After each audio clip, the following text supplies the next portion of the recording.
Hello everyone, welcome to the study concept. आपका फिर से स्वागत है और आज मैं अगली क्लास थर्ड लेके आया हूँ जो कि मध्यकालीन इतिहास यानी कि मिडिवल हिस्ट्री पर है, जिसमें कि मैं लगातार पहली क्लास में अरब इन्वेडर्स जो अरब आक्रमणकारी आए थे उसके ऊपर मैं वीडियो बना चुका हूँ।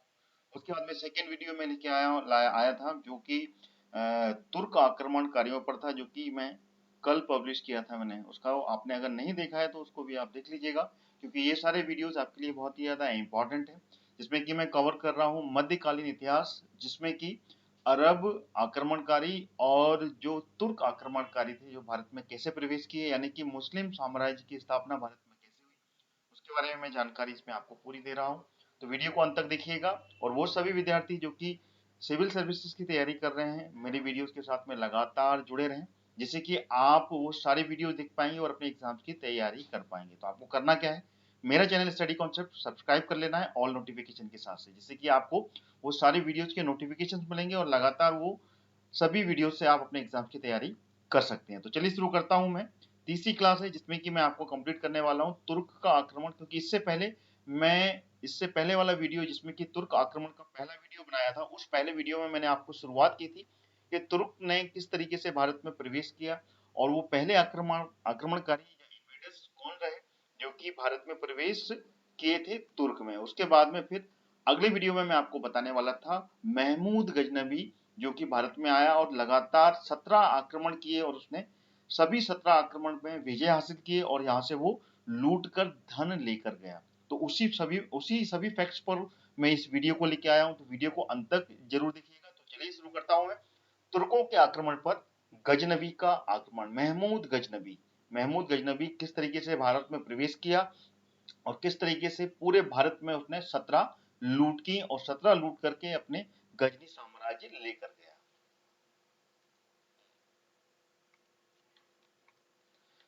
चलिए, तो महमूद गजनबी का आक्रमण, जिसमें कि इसने 998 ईस्वी में, इससे पहले वाले जो फैक्ट्स हैं, जो कि महमूद गजनबी से पहले गजनी साम्राज्य कैसे स्थापित हुआ, उसकी स्थापना कैसे हुई और उसका जो अल्पगीन था जिसने कि इस गजनी साम्राज्य की स्थापना की, और उसके बाद में उसका जो एक गुलाम था सुबुक्तगीन, जो कि महमूद गजनबी का पिता था, उसके बारे में मैंने पूरी जानकारी इसके पहले वाले वीडियो में दी है, जो कि अगर आपने नहीं देखा है तो उसको जरूर देखिएगा, जिससे कि आपको शुरू से एक एक पॉइंट्स, एक एक फैक्ट समझ में आएगा। तो चलिए इसमें मैं आपको बताता हूँ। जिस तरीके से सुबुक्तगिन की मृत्यु के पश्चात में उसका बेटा महमूद गजनबी हुए, जो कि 998 ईस्वी में राजरोहण होता है जिसका, जो कि उपाधि लेता है। उपाधि लेने के बाद में ये ओथ लेता है कि लगातार वो किस तरीके से भारत में आक्रमण करेगा, और उस समय इसकी जो आयु रहती है वो 27 वर्ष का रहता है। इसकी उम्र 27 वर्ष की रहती है। बगदाद का जो खलीफा होता है उसके द्वारा इसको ये उपाधियां मिलती है, यमन दौला की और अमीन उन मिल्ला की उपाधि धारण करके ये कसम खाता है, ये वचन देता है खलीफा के सामने कि मैं लगातार भारत पर आक्रमण करूंगा, और आक्रमण करने के बाद में यहाँ पर धन लूटने के उद्देश्य से ये आक्रमण करता है। क्या करता है, ये प्रतिज्ञा लेता है कि प्रत्येक वर्ष भारत पे ये आक्रमण करेगा। और आक्रमण में जो उद्देश्य होता है वो उद्देश्य होता है कि मध्य एशिया में जो अपने गजनी है, गजनी का साम्राज्य वो किस तरीके से विस्तारित करना है, उसके उद्देश्य से वो भारत पर धन लूटने के कारण भारत में प्रवेश करता है और ये उपाधि धारण करता है, और बगदाद के खलीफा को ये प्रतिज्ञा देता है, ये वचन देता है कि वो हर वर्ष भारत पर आक्रमण करेगा। तो शुरुआत होती है 1001 ईस्वी में। इससे पहले जो इसके इसके जो पिता थे, जो कि सुबुक्तगिन थे, उसने भारत पर आक्रमण की शुरुआत कर दी थी 986 ईस्वी में। देन उसके बाद में लगातार 986, फिर 997, 991 में वो आक्रमण करता है, और वो जो हिंदू शाही वंश होता है उसका जो पहला, उसका जो राजा रहता है उस समय का, जयपाल से काफी क्षेत्र पर अधिकार कर लेता है और पेशावर तक पहुंच जाता है। देन उसके बाद में जब उसकी मृत्यु हो जाती है और 998 में फिर ये 1001 में पश्चिम उत्तर हिंदू शाही राजा, क्योंकि उस समय भी जयपाल रहता है, जयपाल की कुछ क्षेत्र में सुबुक्तगिन कब्जा करने में कामयाब हो जाता है। लेकिन उसके बाद में आगे इसकी जो अभिलाषा होती है, क्योंकि इसको धन लूटने के उद्देश्य से, ठीक है ना, धन प्राप्त करने के उद्देश्य से ये भारत पर आक्रमण करता है महमूद गजनबी। 1001 ईस्वी में पश्चिम उत्तर हिंदू शाही राजा जयपाल पर ये आक्रमण करता है। उस आक्रमण में इसकी पराजय होती है। किसकी? राजा जयपाल बहुत बुरी तरीके से हारता है और हारने के बाद में ये अपने घुटने टेक देता है और अपनी हार स्वीकार कर लेता है। तो वहां पे इसको संधि करनी पड़ती है और उस संधि में काफी भारी हार जाना और 50 हाथी देने का ये वचन देता है। और ये संधि इतनी ज्यादा आत्मग्लानि वाली होती है कि वो संधि करके लौट तो जाता है, लेकिन घर में जाके वो बहुत ही ज्यादा सुख चैन से रह नहीं पाता है और अंत में जाके वो क्या कर लेता है? आत्महत्या कर लेता है। और आत्महत्या करने के बाद में महमूद गजनबी पश्चिम पंजाब और लाहौर पर क्या कब्जा कर लेता है, क्योंकि इससे पहले सुबुक्तगीन ने पेशावर तक कब्जा कर ही लिया था 91 में, क्योंकि जो 986 में एक बार युद्ध जीता था, उस युद्ध में जो वचन दिया था जयपाल ने, उस वचन को स्वीकार नहीं करता है वापस जाने के बाद में लाहौर, और उसको मना कर देता है, उसके विरुद्ध हो जाता है। तो इस कारण से 991 में फिर से सुबुक्तगीन ने युद्ध किया और उस युद्ध में जबरदस्ती पेशावर तक कब्जा किया। देन उसके बाद में 1001 में उसका बेटा, उसका पुत्र महमूद गजनबी भारत में प्रवेश करता है और जयपाल को हराता है और हराने के रूप में भारी हरजाना हाथी देने का वचन करता है। उस वचन में इसको देने भी पड़ते हैं। देन उसके बाद में ये आत्महत्या कर लेता है। बहुत ही ज्यादा इसको आत्मग्लानि होती है। फिर आगे चलते हैं, आगे क्या होता है इसके बारे में, तो वीडियो को अंत तक जरूर देखिएगा आपको। देन उसके बाद में आगे की जो कहानी होती है वो अगर देखा जाए तो आत्महत्या कर लेता है। आत्महत्या करने के बाद में इसका जो बेटा होता है, बेटा जो कि आनंदपाल होता है, वो आनंदपाल वहां का राजा बन जाता है। लेकिन वहां पर जो युद्ध होता है वो युद्ध इसके बाद में आएगा। तो मैंने सारे युद्ध जो कि क्योंकि गजनी से महमूद गजनबी जब भी किसी भी युद्ध के बाद में जब जीतता था, जीतने के बाद में वो वापस लौट जाता था, क्योंकि जो धन और जो हाथी जो भी उसने धन लूटा है वो लूट कर क्या करता था, वापस अपने गजनी साम्राज्य के विस्तार के लिए लेके जाता था। तो हर वर्ष वो आता था, हर वर्ष वो लूटता था। तो इसमें जो प्रमुख युद्ध है उसी के बारे में मैं आपको पूरी जानकारी दूंगा, जो कि एग्जाम में पूछे जाते हैं। तो इसके बाद में अगला जो युद्ध होता है वो 1005 में होता है, क्योंकि जो आनंदपाल के साथ में युद्ध होगा वो काफी अंतराल के बाद में होगा। तो उसके बारे में भी जानकारी आपको इस वीडियो में मिलती रहेगी, तो वीडियो को अंत तक जरूर देखिएगा। मैं आपको एक एक करके सभी युद्ध जो प्रमुख युद्ध है उसके बारे में जानकारी इसमें देने वाला हूँ। तो 1005 में वो फिर से वापस लौटता है और भटिंडा पर आक्रमण करता है, और यहाँ पे भी उसका उद्देश्य वही रहता है, लूट का उद्देश्य होता है। यहाँ पे धन लूटने के उद्देश्य से वो दोबारा आता है। तो यहाँ के राजा विजय राय जो कि यहाँ पे शासन करता है उस पर युद्ध करता है। युद्ध करने के बाद में वो भी यहाँ पर हार जाता है, क्योंकि कमजोर, क्योंकि बहुत ही ज्यादा प्रशिक्षित और बहुत ही ज्यादा ट्रेंड इनके जो लड़ाके होते हैं, इनके जो सैनिक होते हैं बहुत ही ज्यादा लड़ाके और अश्वरोही होते हैं, तीर चलाने में बहुत ही ज्यादा पारंगत होते हैं। इस कारण से जो यहाँ के भटिंडा का जो राजा होता है वो भी पराजय स्वीकार कर लेता है और पराजय स्वीकार करने के बाद में वो यहाँ पे इसकी हत्या कर देता है, यहाँ पे जहाँ से ये भाग खड़ा होता है। उसके बाद में वहां पे जो नगरवासी होते हैं उनकी महमूद गजनबी और उसकी सेना निर्मम रूप से बहुत ही बुरी तरीके से हत्या करती है और मार काट यहाँ पर मचा देती है। और उसके बाद में कई लोगों को वो इस्लाम धर्म जो है वो मानने के लिए व्यवस्था किया जाता है कि आप इस्लाम धर्म स्वीकार कर ले तो आपको छोड़ दिया जाएगा। फिर उसके बाद में यहाँ पे भी उसको बहुत ही ज्यादा अतुल संपत्ति मिलती है। जैसे कि मैं आपको बता चुका हूँ, महमूद गजनबी का उद्देश्य क्या रहता है? उसका उद्देश्य सिर्फ धन लूटना और लूटने के बाद में गजनी में अपने साम्राज्य की विस्तार करने का होता है। तो हर वर्ष वो आया और आने के बाद में उसने वहां से धन लूटा, विजय पाई और वापस अपने गजनी लौटा है। तो इसके बाद भी क्या करता है वो, इस धन को जो यहाँ से मिलता है उसको लूट कर वापस फिर लौटता है वो और अपनी गजनी में जाकर वहां पर रखता है, क्योंकि उस धन को साथ में अगर कैरी करेगा, साथ में अगर महमूद गजनबी लेकर जाएगा और आगे भारत में प्रवेश करेगा तो वो कहीं ना कहीं पे असुरक्षा की भावना, यानी कि कहीं ना कहीं इनसिक्योर फील करेगा और इनसिक्योरिटी के कारण वो उस धन को वापस गजनी में जाकर रखता था और वहां पर अपने गजनी साम्राज्य के विस्तार में उसका उपयोग करता था। आगे फिर की कहानी जो है उसको भी मैं आपको बताने जा रहा हूँ। अगला जो युद्ध होता है वो 1006 ईस्वी में मुल्तान पर आक्रमण करता है, दोबारा वापस लौटता है एक वर्ष के बाद में, और दोबारा लौटने के बाद में फिर मुल्तान पर आक्रमण करता है। और यहाँ का जो राजा होता है वो राजा कौन होता है? फतेह दाऊद मियाँ मितालम्बी, ठीक है ना, ये यहाँ पर राजा होता है उस समय, जो कि एक मुस्लिम राजा ही है ये, ठीक है ना। अगर बात की जाए तो जिस तरीके से नाम है, एक मुस्लिम, जो कि अरब आक्रमणकारी यहाँ पर जो विजय पाए थे 712 ईस्वी में, क्योंकि सबसे पहले जो आक्रमणकारी थे वो कौन थे? वो अरब वाले थे। तो अरब के कुछ यहाँ पर जो अधिकारी थे वो यहाँ पर रुके और उन्होंने यहाँ पर शासन किया। तो उस समय जो अरब आक्रमणकारी थे उसमें फतेह दाऊद मियाँ मेतालम्बी भी यहाँ पर शासन क्षेत्र में था, मुल्तान में, जो कि यहाँ पर अरबी थे। तो इस अरब आक्रमणकारी को यहाँ पर हराता है और हराने के बाद में यहाँ पर जो सुखपाल, ध्यान रखिएगा, सुखपाल जो है ये राजा जयपाल जो है, राजा जयपाल की पुत्री का पुत्र, यानी कि क्या, इसका भांजा, राजा जयपाल की भांजा रहता है। जब राजा जयपाल के साथ में ये युद्ध लड़ता है 1001 ईस्वी में, 1001 ईस्वी में, उस समय यहाँ पर जो विजय होता है, देन उसके बाद में इसका भांजा भी उस युद्ध में रहता है, तो उसको वो साथ लेके चला जाता है। जब साथ लेके चला जाता है, देन उसके बाद में वो वहां पर अपने गजनी में इस्लाम धर्म के लिए स्वीकार कर लेता है। और वो स्वीकार करना पड़ता है क्योंकि वो वहां पे यहाँ पे एक प्रकार से गुलाम की जिंदगी जीता है, बहुत ही ज्यादा मजबूर होता है। फिर उसके बाद में वापस लेके आता है। तो जीत के बाद में मुल्तान, जहां से कि इसने जीत हासिल की थी और काफी ज्यादा धन लिया था, धन हासिल किया, वहां पर इसको क्या राजा बना देता है, क्योंकि एट द एंड ये क्या होता है, इस्लाम धर्म स्वीकार कर लेता है, जो कि राजा जयपाल की पुत्री का पुत्र होता है, यानी कि राजा जयपाल का भांजा होता है। इसको यहाँ पर राजा नियुक्त कर देता है और यहाँ पर उसको राजभार दे देता है, क्योंकि ये क्या मुस्लिम धर्म अपना लेता है और मुस्लिम बन जाता है। आगे चलते हैं। इसके बाद में फिर वो सेम प्रोसीजर, धन को लूटता है, लूटने के बाद में ये गजनी चला जाता है। हर वर्ष का यही इसका कार्य होता है।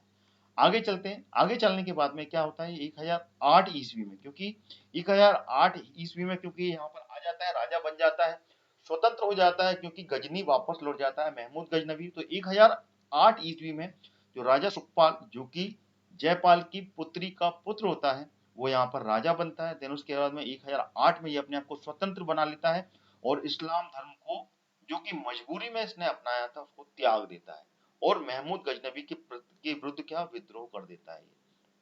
इसका क्या हो जाता है, विद्रोह हो जाता है। तो विद्रोह होता है तो महमूद गजनवी को जब पता चलता है कि राजा सुखपाल, जिसको कि मैंने मुल्तान का राजा बनाया था, उसने विद्रोह कर दिया है, इस्लाम धर्म को त्याग दिया है, तो उसके बाद में दोबारा ये सुखपाल पर आक्रमण करने के लिए आ जाता है महमूद गजनवी और आक्रमण करता है। आक्रमण करने के बाद में ऑब्वियसली बहुत ही ज्यादा शक्तिशाली सेना, पारंगत सैनिक होते हैं और हार जाता है। हारने के बाद में सुखपाल को ये बंदी बना लेता है। ठीक है, तो 1006 में दोबारा से आता है मुल्क, ठीक है ना, और 1006 में जीतता है। उसके बाद में 1008 में दोबारा आकर ये फिर से यहाँ पर मुल्तान पर कब्जा कर लेता है, को क्या बंदी बना लेता है, क्योंकि इसने क्या इस्लाम धर्म को त्याग कर महमूद गजनवी के विरुद्ध क्या विद्रोह कर दिया था और स्वतंत्र अपने आप को घोषित कर दिया था। आगे चलते हैं, आगे क्या होता है। आगे 1009 में, अब देखिए जो मैंने आपको बताया था ना, राजा जयपाल के बाद में उसका जो बेटा आनंदपाल, आनंदपाल पर इस समय आक्रमण होता है। तो ये दोनों लिंक एक साथ नहीं, 1001 के बाद में 1009 के में फिर से जो कि वेहिंद का जो क्षेत्र है ना, वहां का राजा होता है। ठीक है ना, ये कहाँ का होता है, ये लाहौर का राजा होता है, कौन, जयपाल, यहाँ पे कि हार जाता है। हारने के बाद में यहाँ पर उसकी मृत्यु हो जाती है, क्योंकि वो आत्महत्या कर लेता है। उसके बाद में राजा जयपाल, जो जो उसका बेटा होता है आनंदपाल, वो आनंदपाल वेहिंद चला जाता है और वेहिंद पर राज करता है। ठीक है ना, वहां पे राजपाल संभालता है।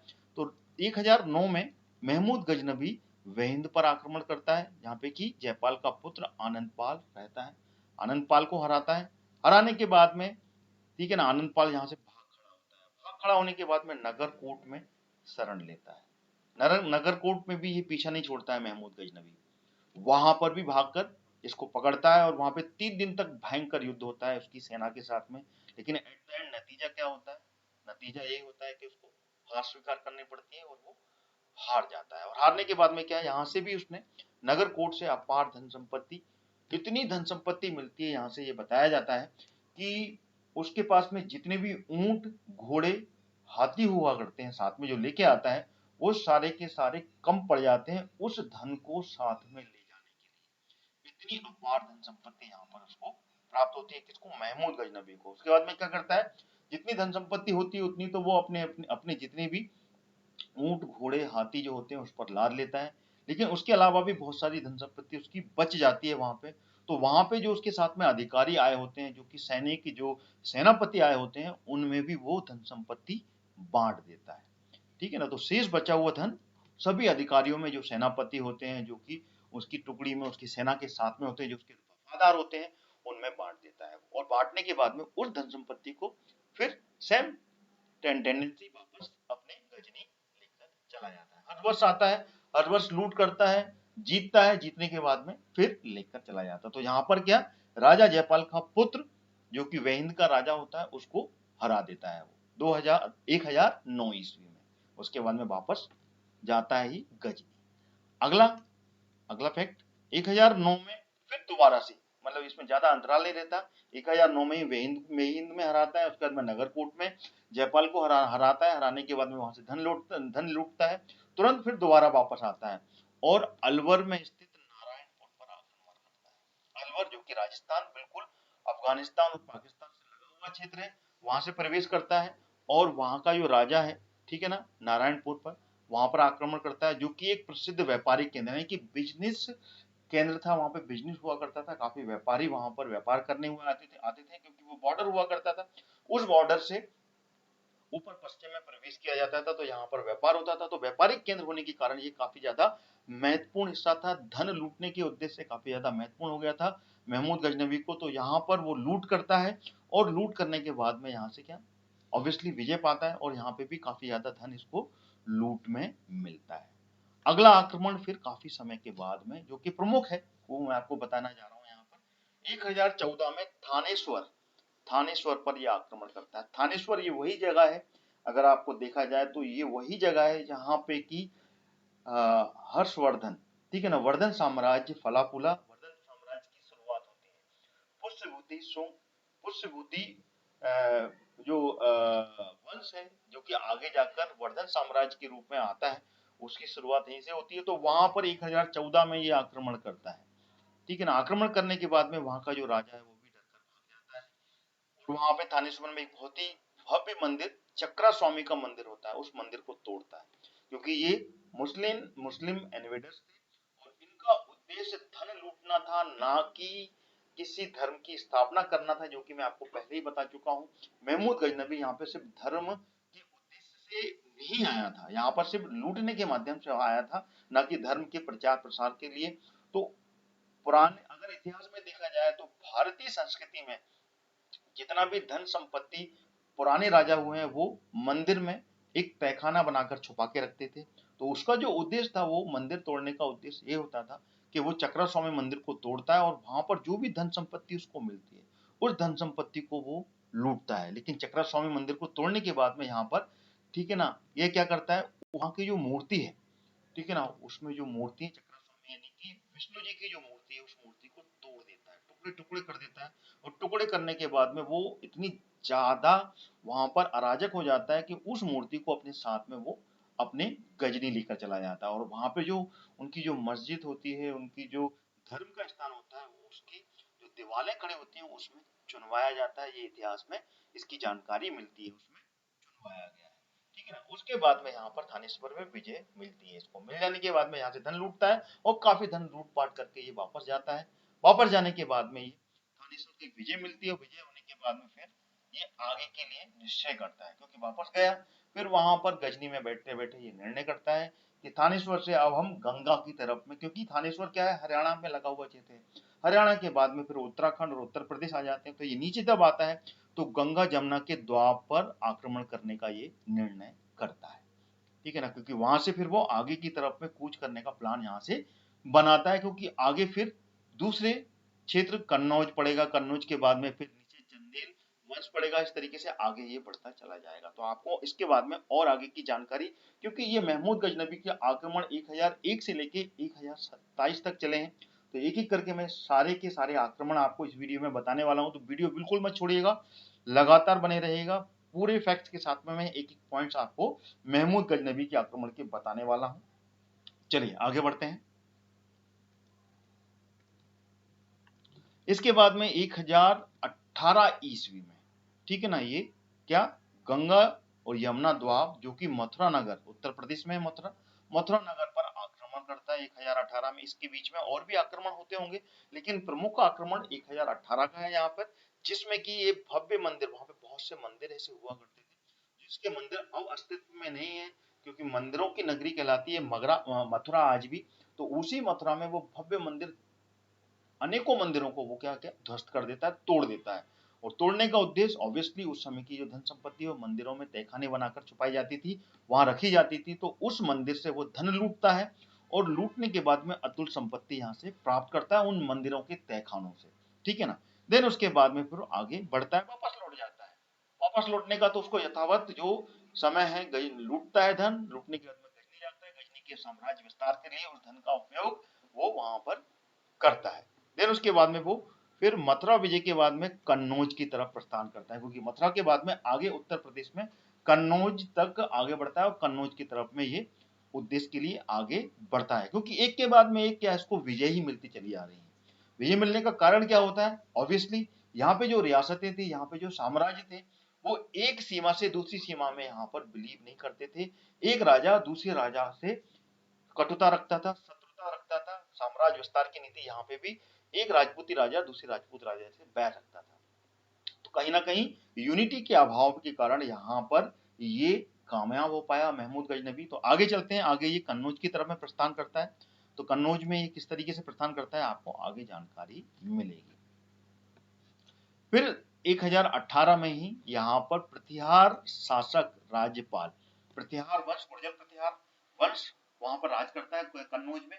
तो वहां पर ये आगे बढ़ता है और राज्यपाल राजा के साथ में इसका युद्ध होने की संभावना होती है। तो इसको पता चल जाता है, जो गुर्जर प्रतिहार राजा होता है उसको पता चल जाता है कि यहाँ पर महमूद गजनबी आने वाला है। तो उससे पहले ही ये यहाँ से भाग खड़ा होता है।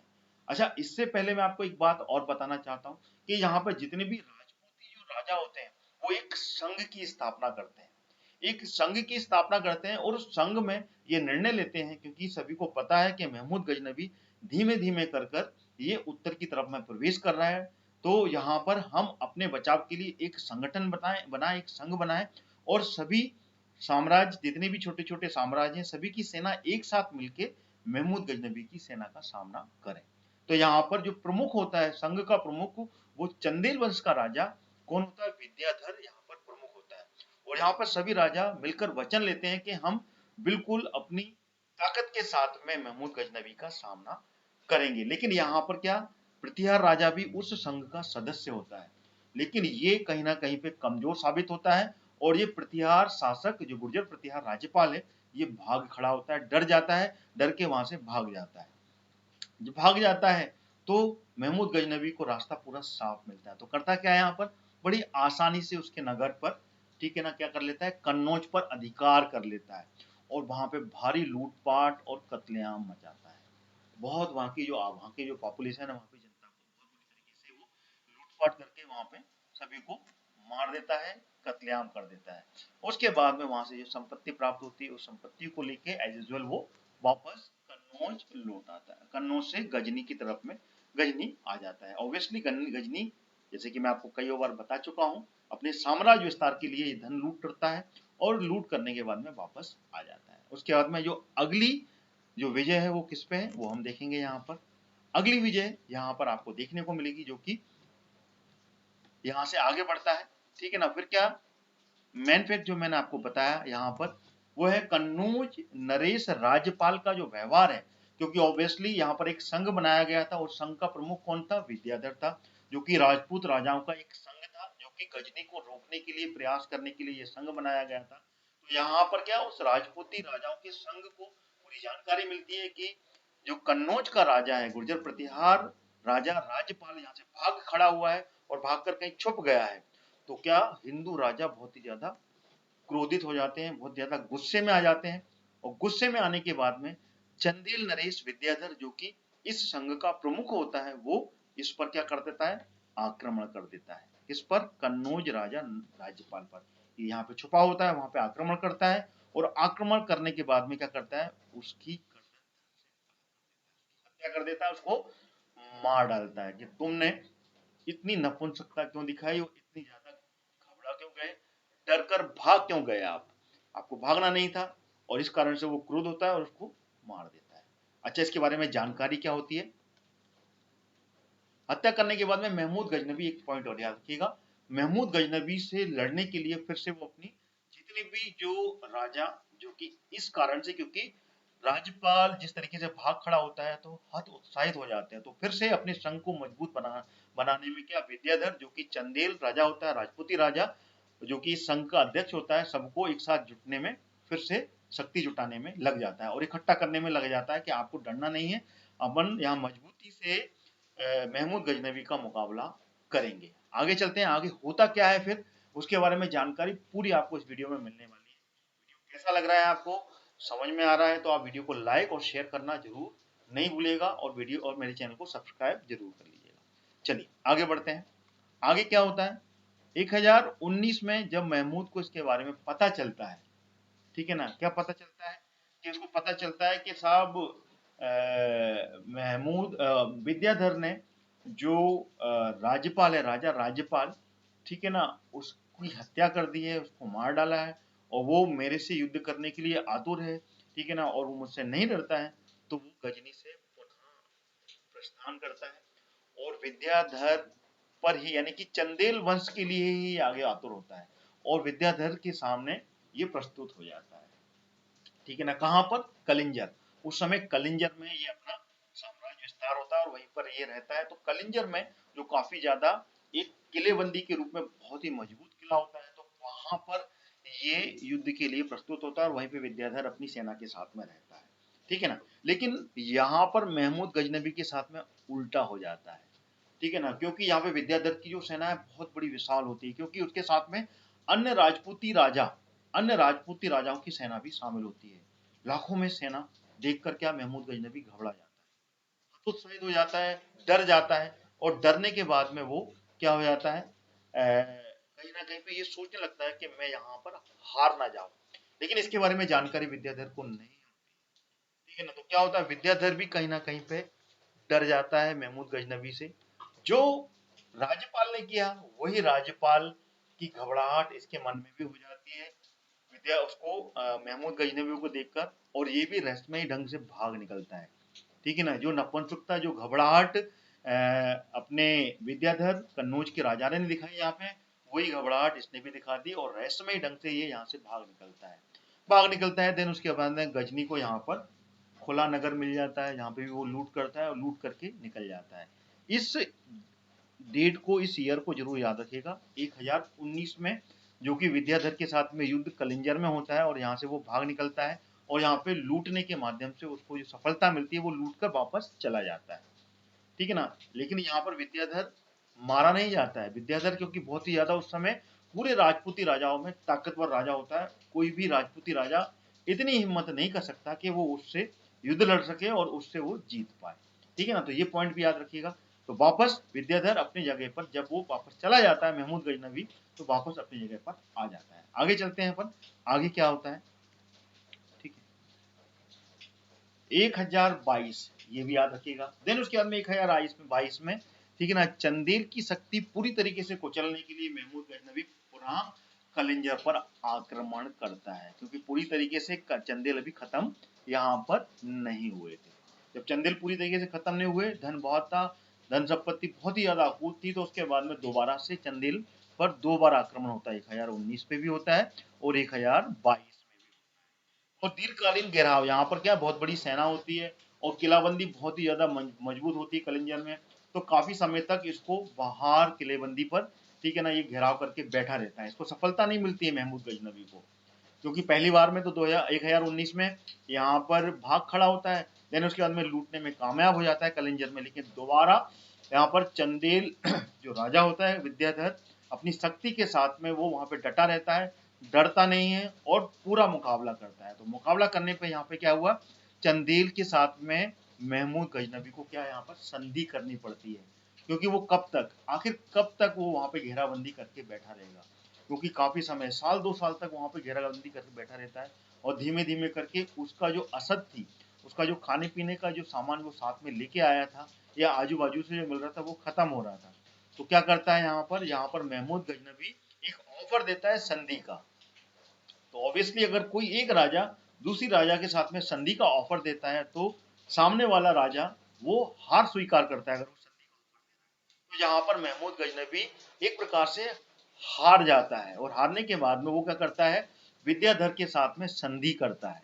तो यहाँ पे विद्याधर की 1022 में जीत होती है, यानी कि वो पहला एक ऐसा राजा होता है जो कि महमूद गजनबी को हराने में कामयाब होता है।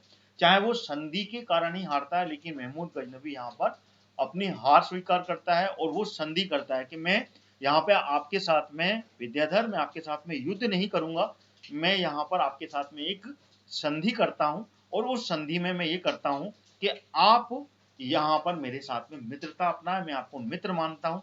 तो यहाँ पे विद्याधर को भी कोई दिक्कत नहीं होती है, क्योंकि ऑब्वियसली राजपूतों में एक चीज तो जरूर थी कि यहाँ पर वो अगर कोई राजा संधि करने के लिए स्वीकार हो जाता है तो उसके साथ में संधि कर लेते हैं, चाहे वो कोई भी क्यों ना हो, ठीक है ना। तो यहाँ पे संधि कर लेता है वो, और संधि करने पे वो महमूद गजनबी को अपना मित्र बनाकर यहाँ पे 300 हाथी उपहार में देता है।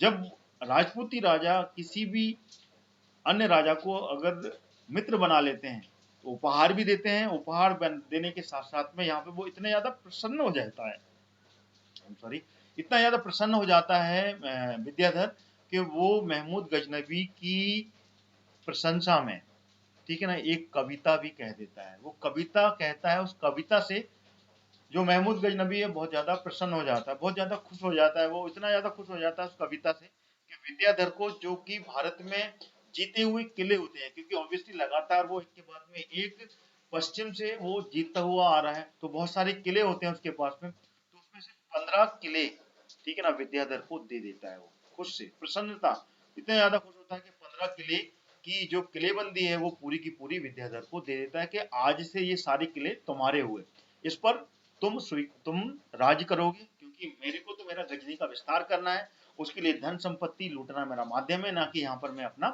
साम्राज्य विस्तार करना चाहता हूँ। तो वो पूरे के पूरे किले क्या कर देता है, वो विद्याधर को दे देता है। तो इसको एट द एंड क्या मानते हैं अपन, महमूद गजनबी पर जीत के रूप में ही देखा जाता है। तो इसके बाद में वो आगे जाके इसी समय खजुराहो में जो मंदिर का निर्माण करवाता है विद्याधर, जो कि कंदरिया महादेव मंदिर है खजुराहो में, वो उन्हीं के द्वारा निर्मित किया गया है, जो कि मानते हैं कि विद्याधर की महमूद गजनबी पे जीत का एक प्रमाण के रूप में देखा जाता है। खजुराहो में जो कंदरिया महादेव मंदिर है, जो कि सबसे विशाल मंदिर के रूप में जाना जाता है, उस मंदिर का निर्माण विद्याधर ही करता है, जो कि महमूद गजनबी की जीत के रूप में देखा जाता है। आगे चलते हैं। तो ये दोनों पॉइंट्स आपको याद रखने हैं, जो कि 1019 और 1022 के हैं। ये दोनों बहुत ज्यादा महत्वपूर्ण है, इसके क्वेश्चंस आपके एग्जाम में बिल्कुल बन सकते हैं। आगे चलते हैं। अगला जो पॉइंट है वो बहुत ही ज्यादा इंपॉर्टेंट आपके लिए यहाँ पर होने वाला है, क्योंकि यहाँ पे 1025-26 जो एक इंपॉर्टेंट है, क्योंकि यहाँ पर जो आखिरी लूट है सोमनाथ के मंदिर पर, जो कि बहुत ही ज्यादा इंपॉर्टेंट है, हर जगह क्वेश्चन इसके बनते हैं। सोमनाथ के मंदिर पर ये आक्रमण करता है, और इसके बारे में कई किंवदंतियां इस तरीके से मानी भी जाती हैं। जो हिंदू राजा होते हैं वो कहीं ना कहीं पे गुजरात के, क्योंकि गुजरात में सोमनाथ मंदिर बॉर्डर पर लगा हुआ है गुजरात में बिल्कुल, तो वहां पर ये मानते हैं कि सोमनाथ मंदिर के जो भगवान है, भगवान सोमनाथ, वो अन्य राजपूत राजाओं से अप्रसन्न थे, और अप्रसन्न थे इस कारण से उनको उन पर महमूद गजनबी की विजय मिलती है, और महमूद गजनबी वहां पे हार जाता है और वो यहाँ प्रवेश नहीं कर पाता है, क्योंकि यहाँ पे भगवान सोमनाथ की यहाँ पर क्या है, यहाँ पर जो वो है आशीर्वाद है उनका, इस कारण से यहाँ पर वो प्रवेश नहीं कर पा रहा है। तो इस किंवदंती को, इस मिथक को वो गलत साबित करने के लिए क्या करता है, महमूद गजनबी अब सोमनाथ पर आक्रमण करता है।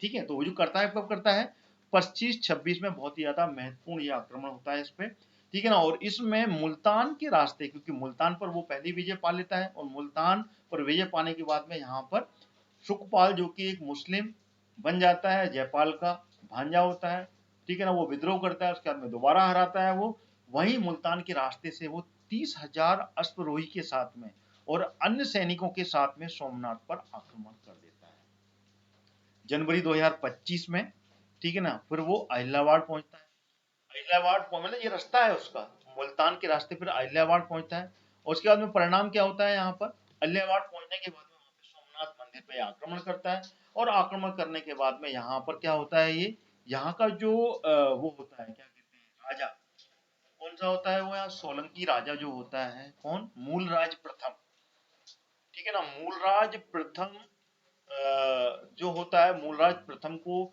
जो यहाँ से भाग खड़ा होता है, जो कि पहले यहाँ के जो राजा अहिल्यावाड़ का की जो जनता है उसको विश्वास दिलाता है कि महमूद गजनबी को हम हरा देंगे, राजपूती राजा रहता है, ठीक है ना। लेकिन वो कहीं ना कहीं डर के मारे भाग जाता है, और भागने के बाद में यहाँ पर क्या होता है ये, ठीक है ना, महमूद गजनबी का जो प्रतिरोध है, वहाँ के ब्राह्मण हैं और वहाँ के जो पुजारी हैं, ठीक है ना, उन पर बहुत ज्यादा क्रोध मिलता है इनको, और लगभग यहाँ पे जो महमूद गजनबी है 50,000 पुजारी और ब्राह्मणों की यहाँ पर क्या कर देता है, ये हत्या कर देता है, मार देता है। यहाँ पर बहुत बुरी तरीके से यहाँ पे कत्लेआम मचाता है, क्योंकि एट द एंड यहाँ की जो सेना है, जो यहाँ का राजा है, वो तो भाग खड़ा होता है। तो पूरा का पूरा जो क्रोध है वो यहाँ पर रहने वाले ब्राह्मण और पुजारी है, उनको झेलना पड़ता है, और यहाँ पर ये 50,000 पुजारी और ब्राह्मण मारे जाते हैं। फिर क्या होता है, वो सोमनाथ के भगवान, जो भगवान शिव है, ठीक है ना, उसकी मूर्ति के वो टुकड़े टुकड़े कर देता है। और गजनी की मस्जिद, ये किताबों में लिखा गया है, और इसके साक्ष्य वहाँ पे किताबों में जानकारी मिलती है, ठीक है ना। जो वहाँ पे इतिहास है, ठीक है ना, जो मुस्लिम इतिहास है वहाँ पे भी है, और अन्य किताबों से जानकारी मिलती है कि उसके टुकड़े कर देता है और पूरे मंदिर को तोड़ देता है। वो पूरा मंदिर निस्तवाद नाबूद कर देता है। वहाँ पे जो मूर्ति होती है, उस मूर्ति को भी वो तोड़ देता है, और तोड़ के वो मस्जिद की सीढ़ियों में चिनाई के लिए गजनी भेज देता है। गजनी इवन और भी कई मस्जिदें जो कि आगे ईरान इराक में है, मक्का मदीना, ये भी जानकारी मिलती है, वहाँ पे भी उस मूर्ति को टुकड़े टुकड़े करके उनकी दीवारों में, मस्जिदों में चुनवाने के लिए भेज देता है, ठीक है ना। और यहाँ से हीरे जवाहरात स्वर्ण की लूट करता है, लगभग 20,000 दिनार, यानी कि अभी तक जितने भी आक्रमण हुए थे, उन सभी आक्रमणों में सबसे भारी जो धनराशि इसको प्राप्त होती है, वो सोमनाथ के मंदिर से ही प्राप्त होती है। लगभग उसकी जो कीमत होती है, वहां पे जो दीनारें होती है, क्योंकि दीनार उस समय की वहां की जो करेंसी होती है, उसकी कीमत यहाँ पर आंकी जाती है। लगभग 20 लाख दीनार की राशि यहाँ से प्राप्त होती है। और लौटते वक्त जब ये लेके जाता है, तो वहां पे जाट जो होते हैं, वो यहाँ पर इसको रोक लेते हैं, इस पर आक्रमण कर देते हैं, और आक्रमण करने के बाद में इसके साथ में इतनी संपत्ति होती है कि कुछ ना कुछ संपत्ति वहां से वो लूटने में कामयाब हो जाते हैं। कौन, जाट, ठीक है ना। गजनी लौटते समय मार्ग में जाटों के द्वारा आक्रमण किया जाता है, और कुछ संपत्ति जाट वहां से उसको लूट लेते हैं, लेकिन ज्यादा संपत्ति नहीं लूट पाते हैं। वो संपत्ति गजनी वापस लेकर वो जाता है, कुछ संपत्ति जाट लूट लेते हैं, ठीक है ना। लेकिन उसके बाद में वो बहुत ज्यादा चला तो जाता है, लेकिन वो जाटों को खत्म करने के लिए दोबारा से वापस आता है। तो जाटों से बदला लेने के लिए वो सिंध पर, ठीक है ना, क्योंकि सिंध के रास्ते से जाता है, सिंध पर वो दोबारा से पुनः आक्रमण करता है, क्योंकि सिंध पर उस समय जाटों का राज रहता है, ठीक है ना। तो आगे क्या होता है यहाँ पर, क्योंकि 26 में ये वापस जाता है, 25-26 में वो सोमनाथ के मंदिर लूट करता है, 27 में दोबारा लौटता है, और दोबारा सिंध पर आक्रमण कर देता है। आक्रमण करने के बाद में जाटों को बहुत बुरी तरीके से हरा देता है, कई जाटों को मार देता है, ठीक है ना, उनके नगर जला देता है, उनकी पूरी पब्लिक को कत्लेआम मचा देता है, ठीक है ना, और पूरी तरीके से खत्म कर देता है जाटों को, ठीक है ना। और ये इसका महमूद गजनवी का अंतिम आक्रमण होता है, यानी कि 1001 से लेके 1027 तक टोटल 17 आक्रमण किए, जिसमें कि प्रमुख आक्रमण मैंने आपको इसके बारे में जानकारी यहाँ पर दी, जो कि 1027 का इसका आखिरी आक्रमण होता है, जाटों पर आक्रमण होता है, जाटों को हराता है, क्योंकि जाट इसके धन को, जो कि सोमनाथ के मंदिर से लूटा था, उसको लूटते हैं सिंध पर रास्ते में, और लूटने के बाद में ये गुस्से में आ जाता है, 27 में वापस आता है, आक्रमण करता है, हराता है, और हराने के बाद में इनको भी खत्म करता है, और यहाँ से भी वो जीत कर ही जाता है, और इसका ये अंतिम आक्रमण होता है। देन उसके बाद में ये विस्तार में लग जाता है, और 1030 के आसपास इसकी मृत्यु हो जाती है। यानी कि जब तक ये राजरोहण होता है 27 वर्ष से लेकर, ठीक है ना, एक 998 में 998 से लेकर 1030 तक ये अपने साम्राज्य के विस्तार के लिए लगातार 17 आक्रमण करता है, जिसमें जीतता है, धन लूटता है भारत पे, और लेकर जाता है, यानी कि अजय था महमूद गजनबी। इसमें कंक्लूजन यही निकलता है कि महमूद गजनबी एक विजेता था, महान विजेता, उच्च कोटि का सेना नायक था वो, क्योंकि उसकी जो क्षमता थी, उस क्षमता से यही हम आंक सकते हैं कि वो एक भी युद्ध यहाँ पर हारा नहीं। सभी राजपूती और जितने भी भारत में जो भी राजे रजवाड़े रहे सबको हराता के चला गया, और हराने के बाद में वो क्या ना, गजनी एक छोटा सा राज्य था, उसको एक विशाल साम्राज्य में बदल देता है वो। उस समय जब तक वो राजा रहता है, जब तक वो वहां पे सुल्तान रहता है, महमूद गजनबी वो अपने ही साम्राज्य का विस्तार करता है और एक विशाल साम्राज्य वो वहां पे खड़ा कर देता है।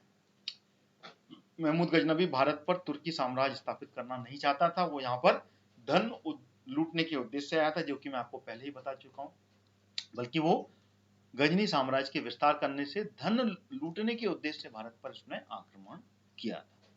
तो ये पूरा का पूरा कंक्लूजन मैंने आपको इस वीडियो में बताया, जिसमें कि मैंने महमूद गजनबी के 1001 से लेके 1027 के महत्वपूर्ण आक्रमण आपको यहाँ पर बताए। वीडियो कैसा लगा आपको, जानकारी कैसे लगी, कमेंट के माध्यम से मेरे को बताएं। और लगातार इस तरीके के वीडियो को आपको देखने के लिए मेरे चैनल को सब्सक्राइब जरूर कर लेना है, जिससे कि आप एक भी वीडियो मिस नहीं करेंगे और लगातार अपने एग्जाम की तैयारी मेरी वीडियो के माध्यम से कर पाएंगे।